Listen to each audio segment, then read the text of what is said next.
In Germany, wind turbines are a common sight. They dot the landscape, turning slowly in the breeze, generating energy for millions of homes. But not everyone sees these wind turbines as symbols of progress or innovation. For one political party in Germany, they have become a target, labeled the windmills of shame. This controversial stance comes from the Alternative for Germany party, commonly referred to as AfD. As one of the most prominent far-right political groups in the country, the AfD has gained attention for its outspoken opposition to many modern energy initiatives. But what exactly does the party mean when they talk about tearing down these wind turbines? And why has this issue become such a flashpoint in German politics? To understand the controversy, we first need to take a closer look at Germany's energy policies. Over the last 2 decades, the country has invested heavily in renewable energy. Under what is known as the Energiewende, or energy transition, Germany set ambitious goals to reduce its reliance on coal, nuclear energy, and other traditional power sources. Wind energy became a central pillar of this strategy. Today, Germany is one of the largest producers of wind energy in Europe. The turbines are everywhere, in coastal regions, on farmland, and even in forests. In 2023 alone, wind energy supplied over 20% of the country's electricity. Proponents argue that these turbines help Germany become more energy independent while ensuring a steady source of electricity.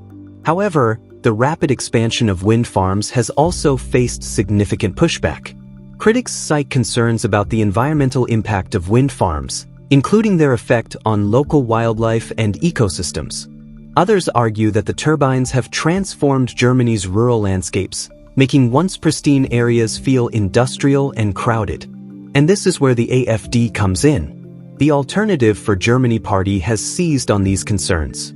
Founded in 2013, the AfD initially focused on opposing the euro currency but quickly shifted its platform to broader nationalist and populist issues.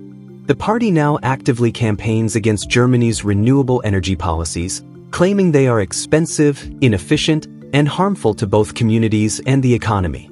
One of the AfD's most striking promises is its pledge to dismantle existing wind turbines if it comes to power.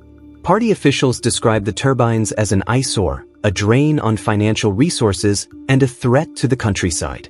They argue that the government's push for renewable energy has disregarded the needs and opinions of rural communities, many of whom live closest to the turbines.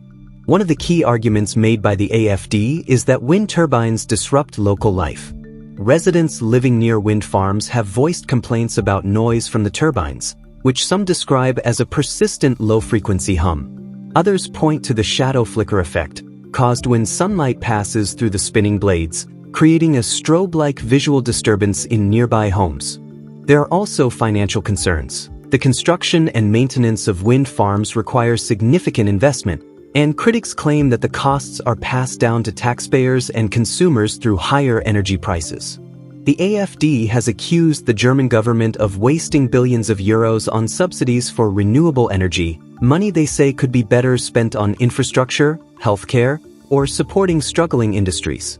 In some regions, opposition to wind farms has been fierce. Local protests have drawn attention to the potential impact on wildlife, particularly birds and bats, which are at risk of colliding with turbine blades.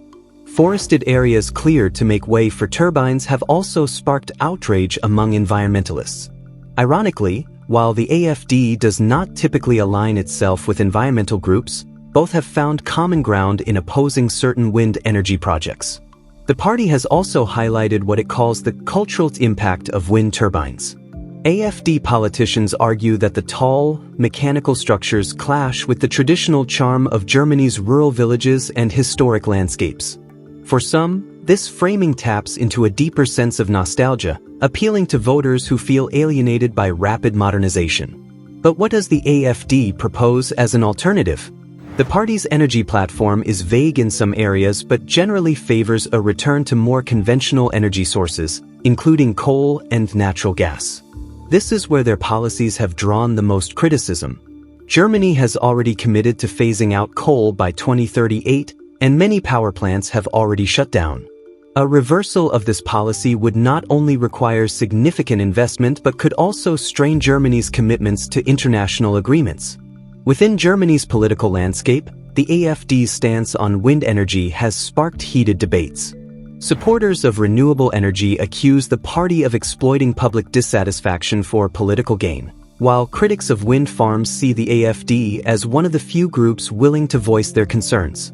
Despite this divide, polls show that the party's position on energy resonates with certain voter groups, particularly in eastern Germany, where the AfD has gained significant traction in recent years.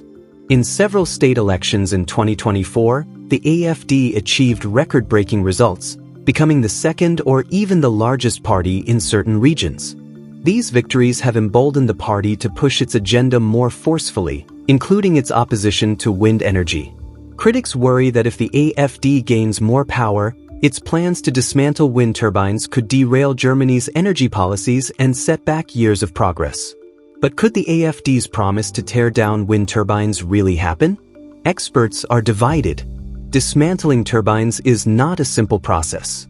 The infrastructure is deeply integrated into local energy grids, and removing it could disrupt power supplies. Furthermore, many wind farms are operated by private companies under long-term contracts. Tearing them down would likely involve legal battles, compensation payments, and logistical challenges. There is also the question of cost. Decommissioning a single wind turbine can cost tens of thousands of euros, depending on its size and location. With thousands of turbines across the country, the price tag for dismantling them all would be staggering. And without a clear plan for replacing the lost energy capacity, critics argue that such a move could lead to energy shortages and higher prices for consumers. Public opinion on wind energy in Germany remains mixed. While polls show that a majority of Germans support renewable energy in principle, there is significant opposition to specific projects, especially in rural areas. This tension reflects broader divisions within German society, between urban centers that benefit most from renewable energy and rural regions that bear the brunt of its impact. For now, the fate of Germany's wind turbines remains uncertain.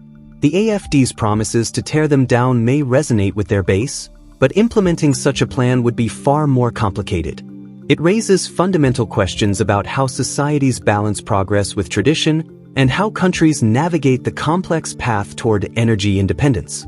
In the end, the debate over Germany's wind turbines is about more than just energy.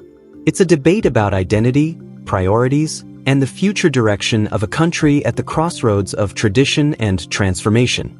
Whether the windmills of shame will remain a symbol of Germany's energy transition or be dismantled as a relic of failed policy will depend on the choices Germans make in the years to come.